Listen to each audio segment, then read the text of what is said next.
sure Mrs. Harden to a zombie? What's the chance to be cast? Why is the print so small? Mrs. Harden, is that you?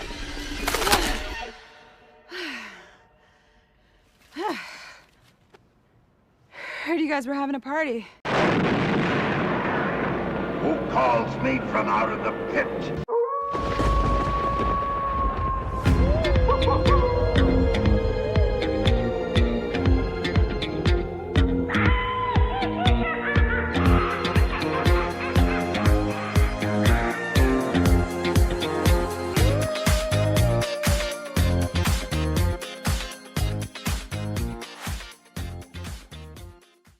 I'm Paul, I'm Mark. and this is the return of the son of the show. Halloween episode.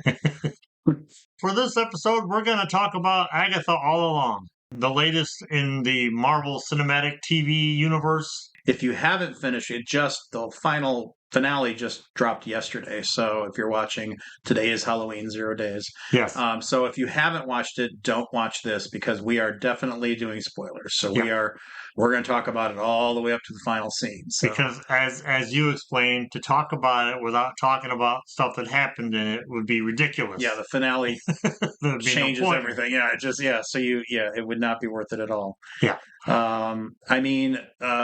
Overall, let me start by just kind of giving my overall rating. I would say for me, it's by far one of the best Marvel television shows that everyone should be watching but aren't.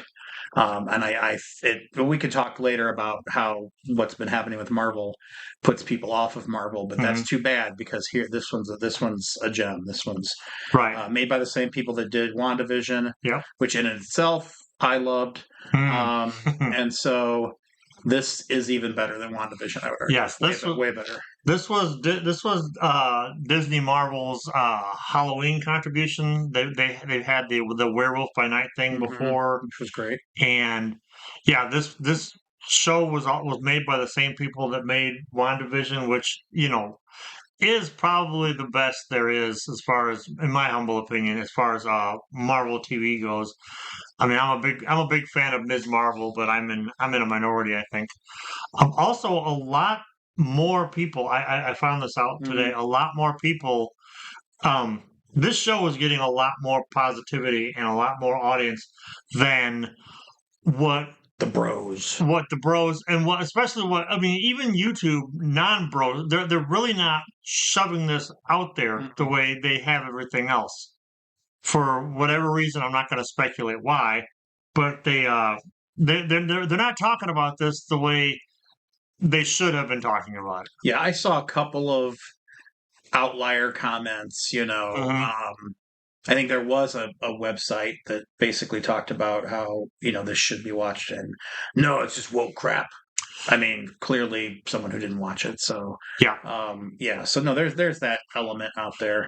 Yeah. But it's too bad because this is after a couple of questionable movies and TV shows. Yeah.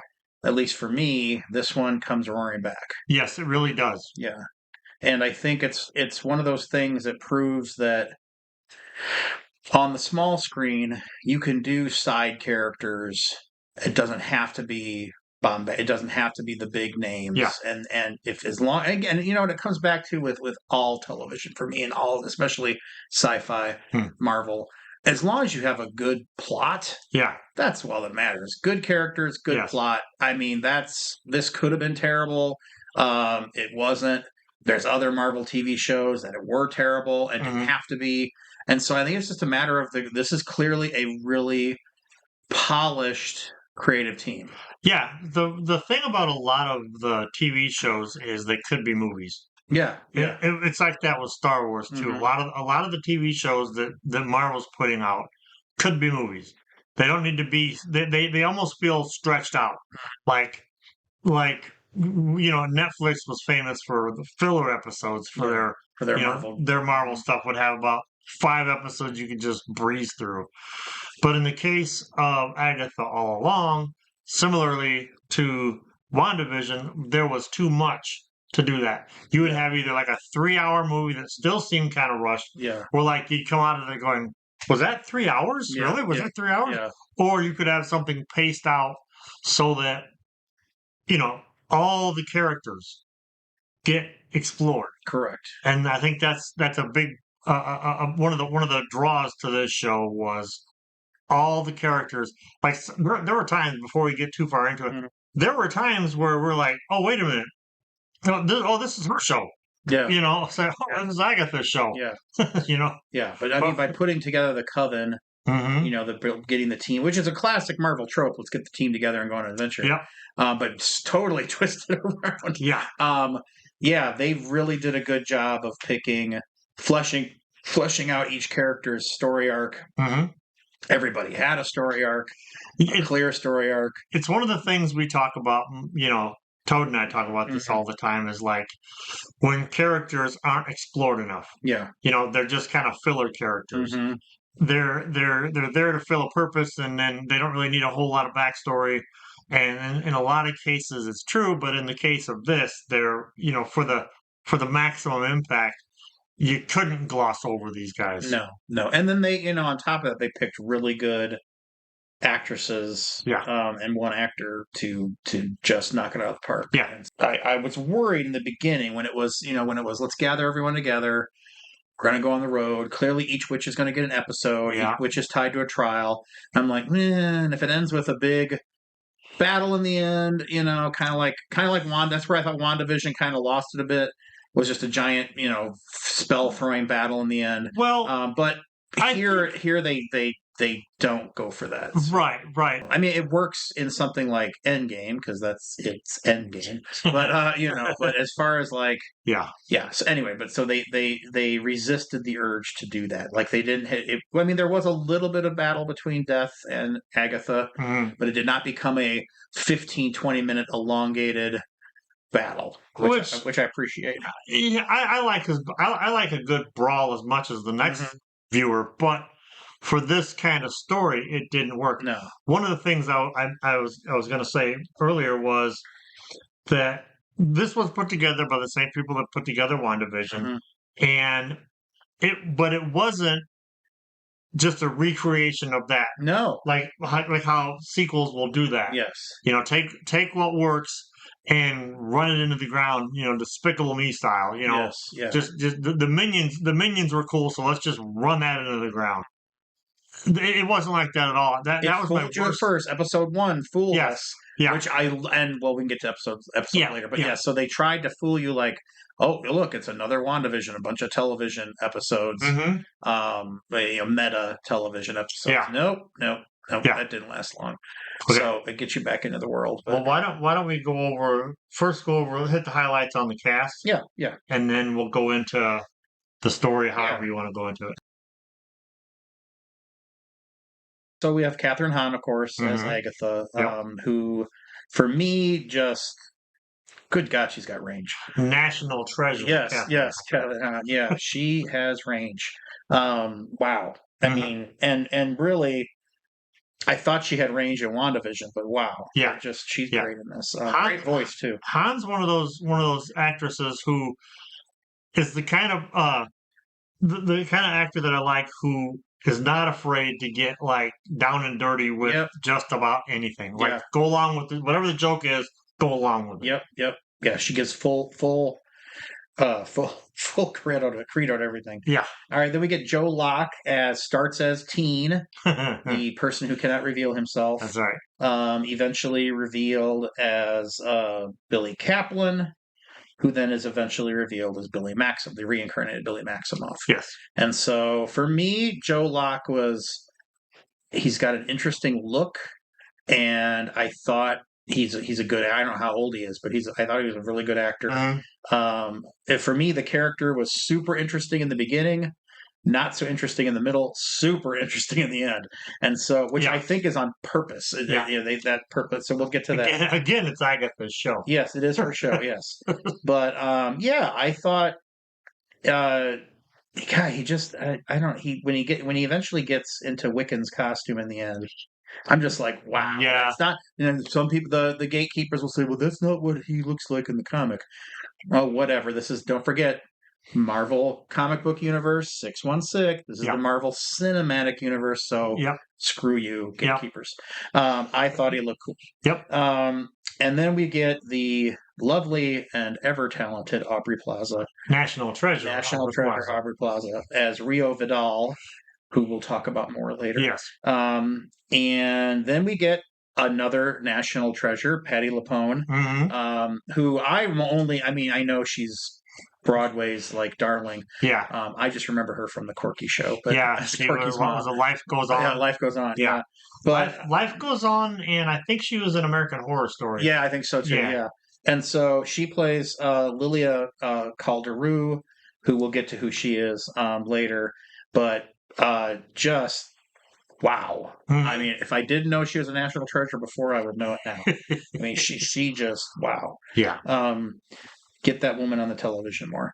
And then we have Sashir Zamata, as Jennifer Kale, which I named after a vegetable. Yeah, I know. I like her real name better. Like the magician Sashir Zanata. That sounds more Marvel witch sorcerer than Jennifer Kale. But anyway, she plays Jennifer Kale. But it's interesting how they changed that. And then the actress Ali An as Alice Wu Gulliver, who I think is, for me, the weakest of the characters and actor in the show. Yeah, I agree. And then Debbie Jo Rupp, who is, national treasure. As Sharon Davis, although really Mrs. Hart when she gets WandaVisioned. Yes. And so that's the main cast. There's some other people in it, but for the main witches, because we do get Agatha's mother, we do get the Salem 7, but it's mostly makeup. And so, but for the main cast, that's a pretty strong cast. Yeah. And so I think the fact, again, each one gets they get a total plot arc. So there's meaningful plot. They're all a meaningful part of the story. Without any of them, you can't do the whole show. Right. And yet they each have an emotional payoff arc too, which I love. So that's one of my favorite parts of the show. So that's all the characters. I guess we could explore. Do you want to talk comics tie-ins? Yeah, we could talk tie-ins a little bit before we get to the episodes and the finale.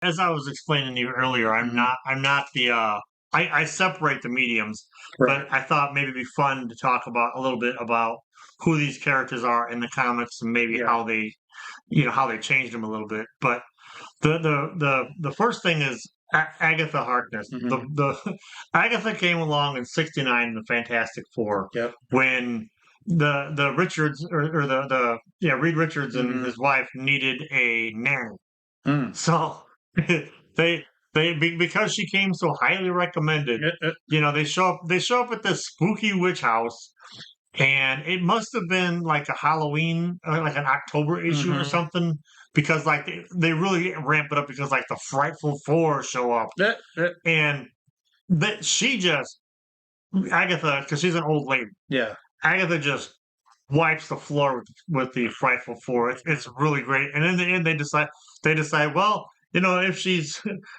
powerful enough to take these guys out, our son should be safe with them. Right. Which is just weird, Yeah. But then fast forward to about 77, the greatest year in the history of years, the Salem 7 and Nicholas Scratch, who is, Wanda's son in the show.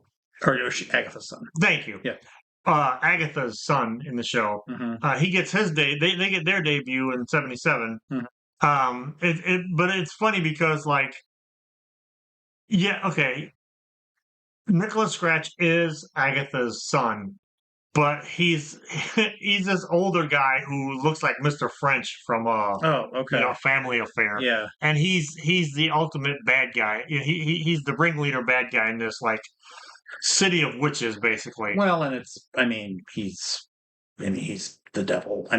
Nick Scratch is an old Hawthorne, kind of devil, and that look is the devil. And and it's over your head. He looks like you wouldn't catch it as a kid reading the comic, but what's his name? Robert De Niro in the Mickey Rourke movie. Oh yeah, Angel Heart. He looks like that. Yeah, But I mean, it's so over your, Mhm. over your top of your head because he carries the Satan staff, Yes, you yes, know. yes. But yeah, and the Salem Seven are basically just mystic supervillains Mhm. designed to foil the Fantastic Four. They're not what they are in the TV show. Yeah. There were some, so I did some research as Okay. well. So Lilia Calderoo is also a Marvel character. I was Not one wondering that I about. read. Yeah, not one that Okay. I read. Um, not sure where she appeared, but she was the Witch Queen of the Romani. And in the comic book, she's Sicilian, and I think clearly with how she ends up, it's Sicily or somewhere in Italy Yeah. in the end. So she was a character. Jennifer Kale is in Marvel as well. She's a Marvel sorceress in the Ghost Rider series. Hmm. She's Johnny Blaze's cousin. Oh, I didn't even. Oh, yeah. Now it makes But sense. she's kind of a blonde, your typical 70s white blonde, Yeah. So Yep. they changed that, which is fine. Alice Wu Gulliver is also from Full Comics. Hmm. She, her mother gets killed by kind of like Chinese gangs, and then Mhm. she ends up teaming up with the Scarlet Witch to get revenge on those people that got her mother. So I found that I didn't even realize she was a character in Marvel. Mhm. Of course, Mrs. Hart is not. So Karen Davis, there is no record of her as a character. But At time of recording, yes, at time, yeah, she'll probably end up. she'll end up in Marvel somehow. Yes. But I mean, you clearly, I mean, we're playing with, and I don't know if is in. I mean, of course, Aubrey Plaza is Death, which is a character in Marvel, an actual Thanos' love Yes. who defies him all the time. Yes, a cosmic entity. Yes, she's a cosmic entity. I don't think her name's Rio Vidal though in Marvel comics. Yeah. That I know, or is it? I don't know. I don't know either. But if you guys know, let us know down below. But anyone who knows a little bit of Spanish, Portuguese, Rio Vidal is the River of Life, and so she's clearly, that's, and then she's the original Green Witch. They kept calling her. Yeah. So she's just, I think, gotten death as nature. Like nature takes its course, things die, and that's what I mean. Granted, she's not a cute pixie with a little ankh and looks like a Neil Gaiman friendly, gives you comfort. Like every skinny goth girl Halloween costume in the 90s. Yes. Basically. Yeah. So she's not that kind of death. And the makeup thing, God, the skull look with her face kind of, constantly going to the skull. There were times when they would do that where it took me a second to realize they did it. Yeah. It was real subtle sometimes how she would shift back and forth. Yeah. So apparently a lot more Marvel characters in it and of course, and then, I mean, Billy Maximoff, Wiccan, Billy Kaplan is definitely Marvel. I mean, if you don't know the history, the children of the Scarlet Witch were born. She and Vision tried to have kids, couldn't. He's a robot. He's an android. Yeah. She uses her hex powers to create life, create two children. Unfortunately, it ends up being now in the original West Coast event, the John Byrne run. I believe they were actually created by who's the guy with the pentagram in his stomach? Pandemonium. So Pandemonium, because the little kids end up on it as his hands. So great imagery. Yeah. And so creepy as hell. And I love that comic. So in the end, she ends up going mad. That's how she goes crazy. Yeah. Because her children aren't real and they disappear. And then in the Marvel comics, so it does echo. I mean, they're doing this story. So eventually they do both resurrect. So her children do come back. Billy Kaplan, he does take over Billy Kaplan.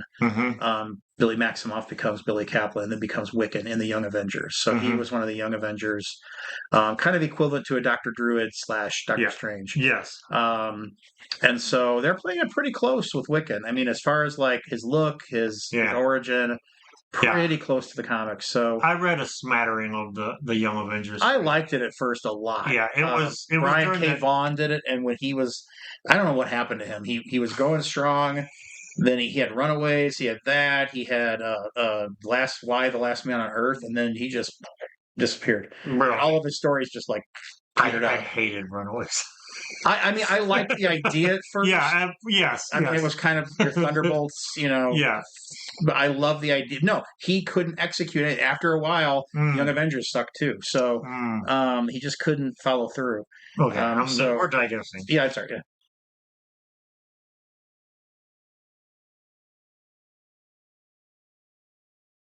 For me, episode 1 grabbed me like that. At first, I'm like, okay, it's going to be WandaVision with a team where she's clearly a TV show detective. But now, and I will admit my bias, because they nailed the prototypical British, down on her luck, the British female detective. They nailed it. To me, as a fan of those shows, they nailed every cliche about those shows. It was pretty cliche. Yeah, but if you watch those shows, you're like, that's kind of, my brother Matt and I watch all those, and that's like our comfort food, our bread and butter. Like I need in a world of chaos, I need something steady. I need mysteries to be solved, and so. But yeah, so that, I thought that was great. And then episode 2 is the gathering of the team. So they go on the road, right, if you will. So they gather the whole team, and I thought that was interesting how she found the witches, and they all hate her. They all know her history. They hate her guts. And she kind of tricks them all into going on the road. Episode 1, I started watching it, and I'm like, all right, I see what they're doing here. They're kind of doing WandaVision, but slower. Yeah. And I still thought it was so well put together. I'm like, well, I'm on board. Yeah. And then season 2, or episode 2 is, like you said, getting the team together. Yeah.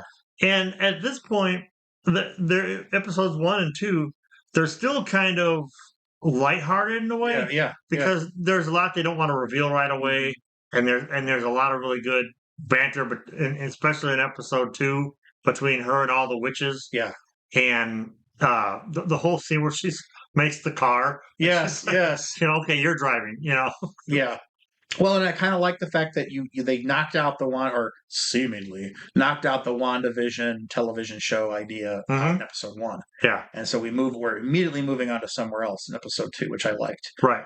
So it's kind of like, we're the WandaVision people, don't forget, and now we're going to give you something different. Yeah. And then by the end of episode 2, they enter the road. So the song works. They open the door. They run, because the Salem 7 are after that, which is, in this case, ring raids. Yeah, ring raids. Yeah, pretty much. I mean, they could have done a better job with that. If they would have done more with the ring raid, if they would have done more with the Salem 7, that would have been too much, because there's already a ton of stuff going on. Yeah. So just to have them be that, like the hive mind, scary thing chasing, making you go, they're the ticking clock. Yeah. We can't stick around anywhere too long because they're after us. Yes. And so, or if you watch our other episode reviewing Battlestar Galactica, they're like the Cylons constantly pursuing. Yeah. So you have to move on. Yep.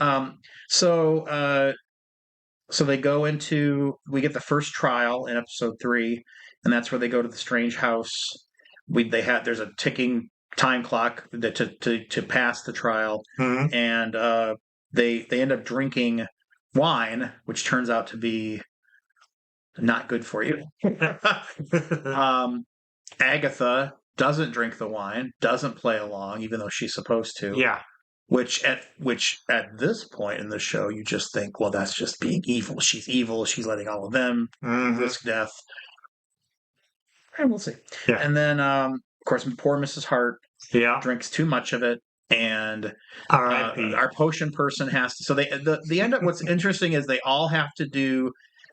At first, I'm like, because at first it's like, okay, each witch has to figure out how to do her powers without her powers. Yeah. And so Kale successfully makes a potion that they all drink and escape, and then the water comes and they escape. But unfortunately, Mrs. Hart is dead. She'll be missed. Yeah.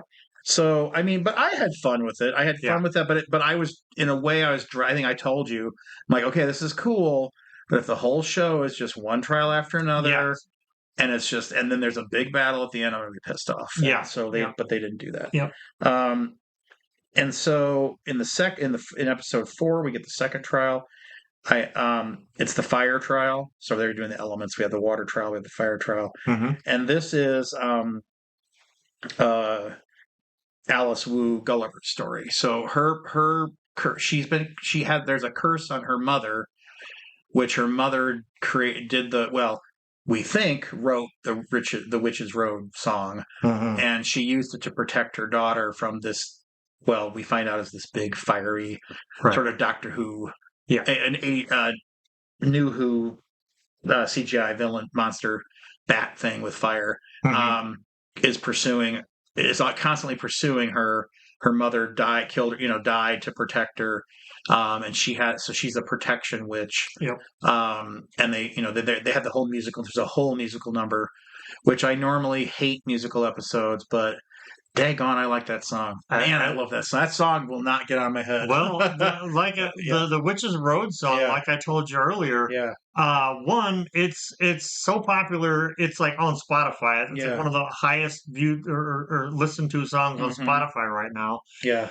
And as I pointed out, it was put together by the same people that put together the music numbers for Frozen. And if you remember, if you had kids, you couldn't get away from that song. No, song, that "Let It Go" song, they wouldn't let it go, and it was. And I still liked it.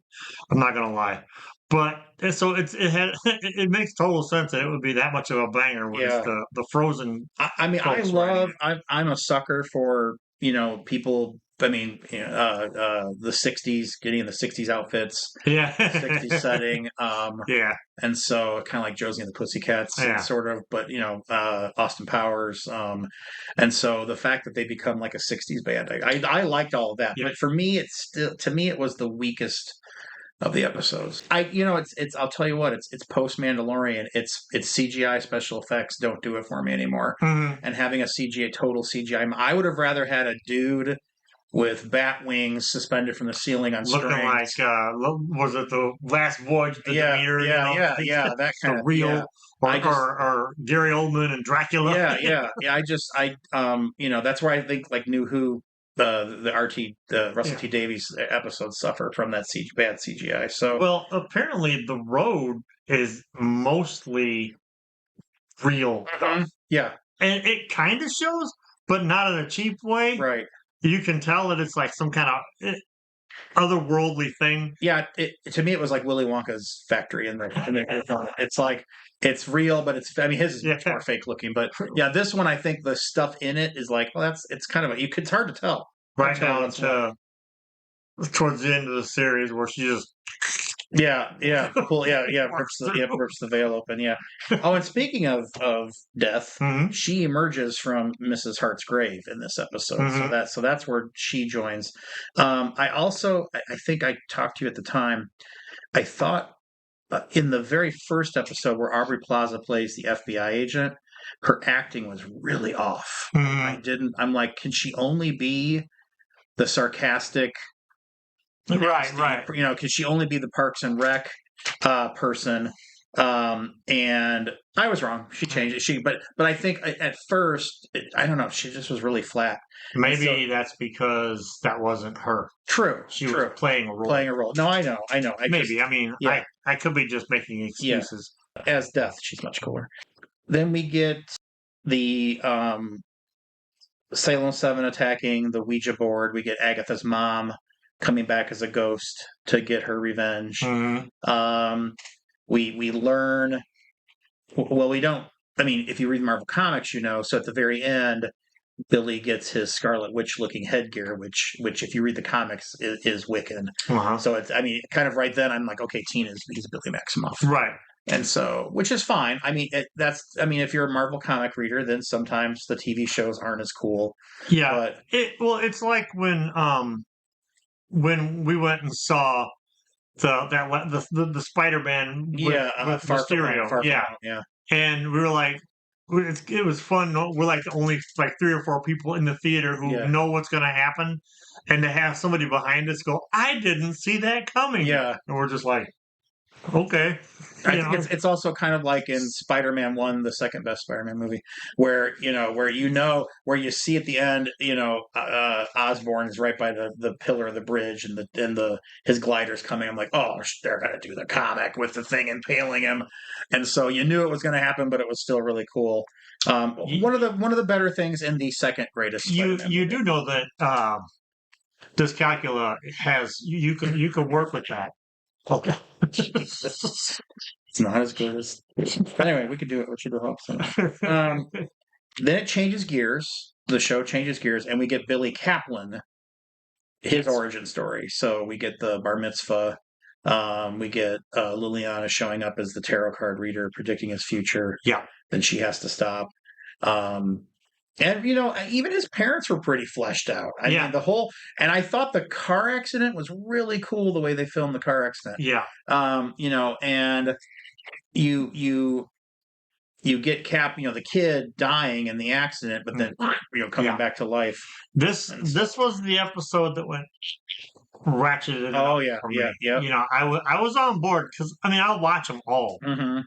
I'm kind of looking forward to Daredevil, even though I don't get Daredevil. I'll watch them all, but I'm on board for anything. But then this episode came out, and that dial just went up a little bit for me. And for me, the changing gears helped because then it wasn't a trial of the week. Yeah. And so definitely. they definitely switched gears. So then, okay, good. It's not just about trials. We now have Billy Maximoff. What's going on here? What's he after? And then I thought his origin story was great. And so, yes. That episode I really liked a lot. And then that gets us to the greatest episode in the whole series, episode 7.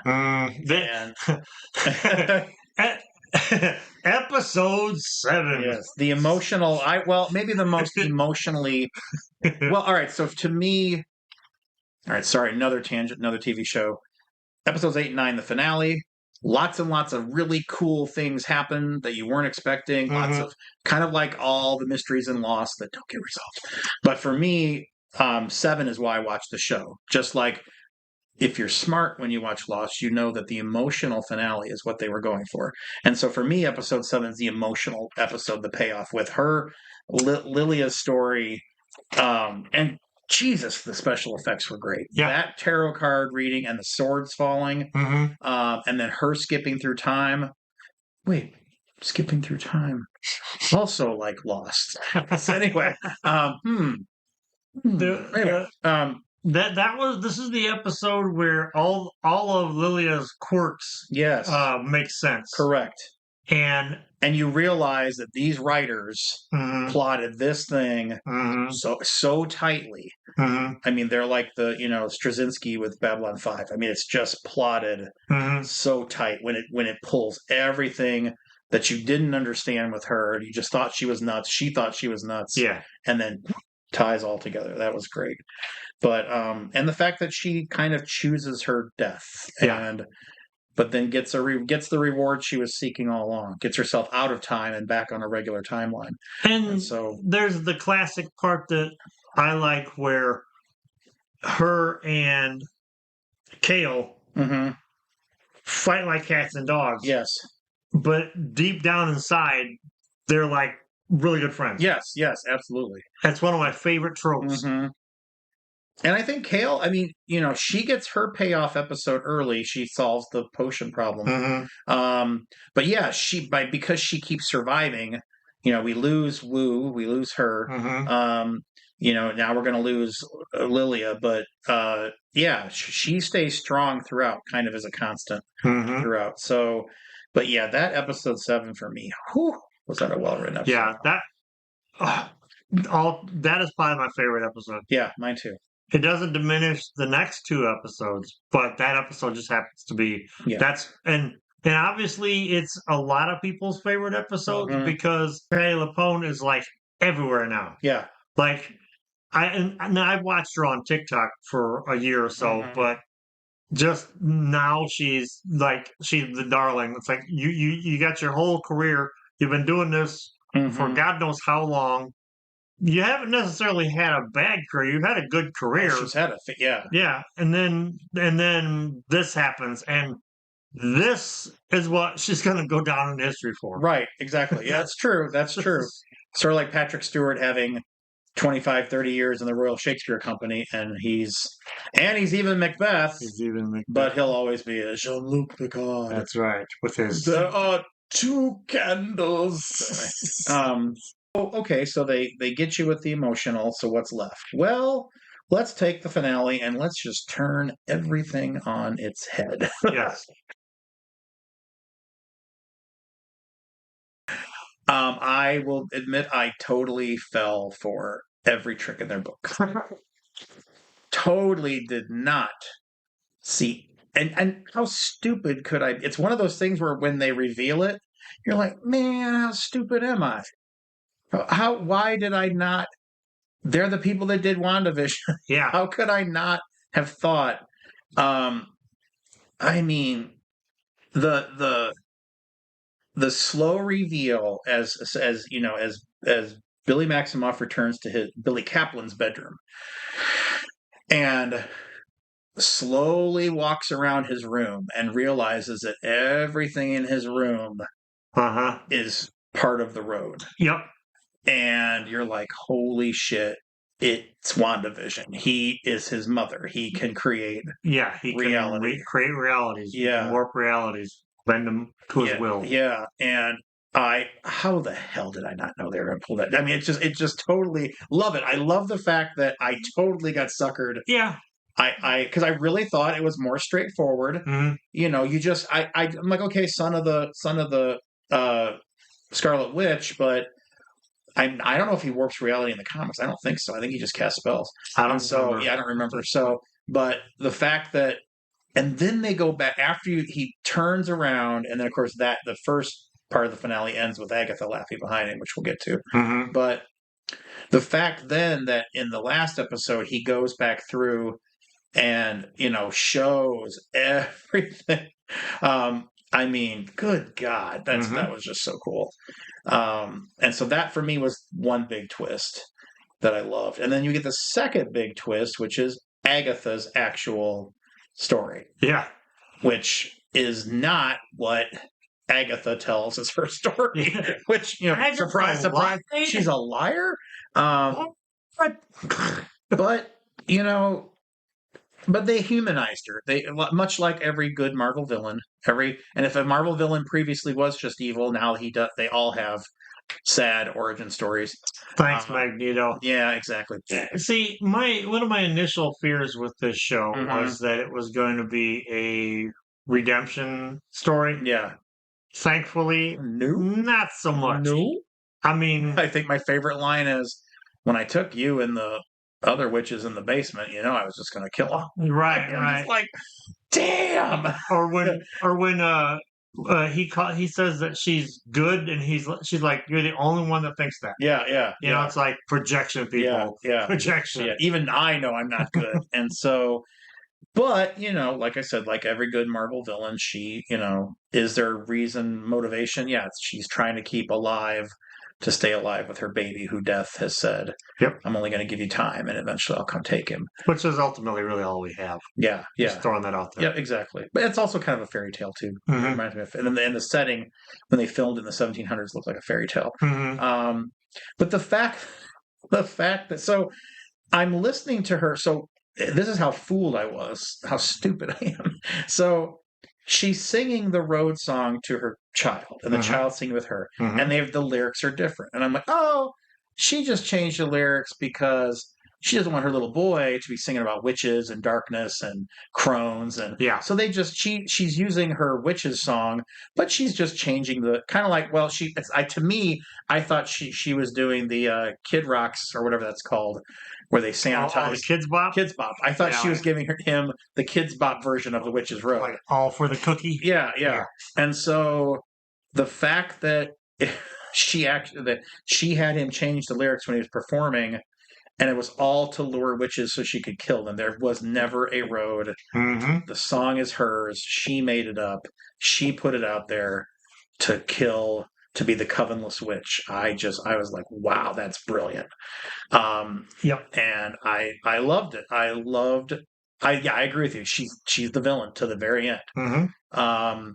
And man, that twist! I was like, I mean, to hit me to get Billy Maximoff by me, and in the movie universe, he has his mother's powers. To miss that, and then to miss that the road was all fake, and the only reason it became real is because Billy. And so then, when they go back and show in that final episode, when they show her reactions and what she said to Billy, she knew it wasn't real either, because I'm like, wow, what a cool way to recast everything she said in the first 7 episodes. Yeah. The fact that, wow, you're a Maximoff because you're dramatic, because she's sitting there, and that's why she didn't drink the wine. That's why she didn't, she knew what he was doing. Well, I have thoughts on Billy creating the road, but I'm going to wait to see where you're going with this. Oh, okay. For me, it's just me, pleasantly, this is like the Sixth Sense all over again. Just when you thought you figured everything out. Whoop, nope. And then I like the fact that Wiccan is, he says in the end, well, I've killed Cummins too. And so they're both kind of, they're gray, they're scarlet, they're like the Scarlet Witch, they're neither good nor evil, they just are. And so I kind of like the fact that I like the ending that they're going off to find his brother, who, by the way, has one of the dumbest code names in Marvel history. You don't like Speed? No, it's stupid. I hate the DC character's name. Let's call you Fast. Fasto. We'll call you Fasto. Yeah, or it's just Speed. What you know who Speed is? You know who Speed is to me? Speed Racer. Are we going to get a sequel to the second season? I doubt it. Not the second. There won't be a second season. No, but there is something coming. Right, there's a Vision story, yeah, and then I'm guessing their story will continue somehow in the movies. Yeah, but which for me, I think that's going to be a mistake. What's that? Trying to put Agatha in the movies after doing successfully. I don't know. We'll see. Hopefully they can pull it off if they have a good writer. Yeah. Yeah. But anyway, your thoughts? Yeah. Well, here's the thing. Wiccan is basically shocked at himself because he created the road, therefore he's responsible for the death of those witches. And when one of the things we didn't talk about was when he was trying to basically pull his brother back. Yeah. And he's like, did I kill that boy so that my brother could live? And in the end, I got to thinking, when it was over, I got to thinking about it, and I'm like, that is the most classic early Marvel idea. It's the Spider-Man idea. It's with great power comes great responsibility. Okay, gotcha. He feels the responsibility. He's responsible for their deaths. So he's not going to be using his powers for personal gain anymore. Gotcha. Since the brother's already been created. Apparently, he's out there somewhere. He's out there somewhere. He's got to find him. Yeah, that's my guess. Is that's they were going for with that. It was a nice little way of reintroducing the great power, great responsibility. That's true. I gotcha. Yep, that makes sense. Also, we haven't talked about his death, and so I guess by my understanding, or at least my take on what Agatha has done all these centuries by killing all these witches, no wonder Death loves her. She's given her all these dead bodies over the years. So Agatha takes the power. Sugar daddy. Yeah, Agatha takes the power. Death gets the bodies and the souls. So I'm like, wait, that's why Death loves her. She's given her lots and lots of death. Giving her something to do. Yeah, something to do. And so, in fact, that's the deal she seems to make with Death: is I'll give you Billy Maximoff if you give me what I want. Yeah. I guess at first I was like, so did Maximoff create Death too, or is she actually there? I think Death is there. Yeah, I think Death is there because the witches are there. He didn't create the witches they went and got. Right. He created the road, so the witches are all real. Rio has to be real, and so because at first I'm like, ooh, did he bring Death into the story? But because she does enter the story, they don't collect her. So I'm like, did he create Death? I don't know. But anyway, my favorite line in the last episode is she and Billy are just trading punch. This makes sense. They are just getting their asses kicked by Death. And she's like, wait, you can't beat Death. Yeah. What are we doing? What are we doing? We can't win against Death. And I thought that was really clever in the end. By the way, I love that at least one witch gets what she wanted on the road. Yeah. So it actually works out for Kane, for Jennifer Kale. She goes flying off into the sunset, which I thought was cool. The title of the show is the dead giveaway that she's the villain. Right. Yeah. Yeah. And I mean, it wasn't just because the song in Vision and the Vision and Scarlet Witch and WandaVision was so damn popular. Because it was all over the place after that series came out. They didn't just take that and like Despicable Me it. Right. They actually found a way to make it mean something, and I thought that was really clever. Yeah, me too. Yeah, the whole thing was great. If you have, well, now that you've listened to all the spoilers, and there's probably no need to watch the show, but you were warned. You were warned, and so I hope more people discover it. I hope word of mouth gets out, which I think it is. I mean, the fact that it's hit TikTok is bound to bring more people to watch it. Yeah. It's huge. Yep. And so, which is good. It deserves it. It's well written. Anytime a well written and a well acted show that doesn't, and by the way, completely nailed the ending here, completely made the landing. Just like in the beginning, I'm Paul. I'm Mark. And this has been the Return of the Son of the Show. And if we spoiled anything for you, it's your fault because you should have been watching Agatha all along.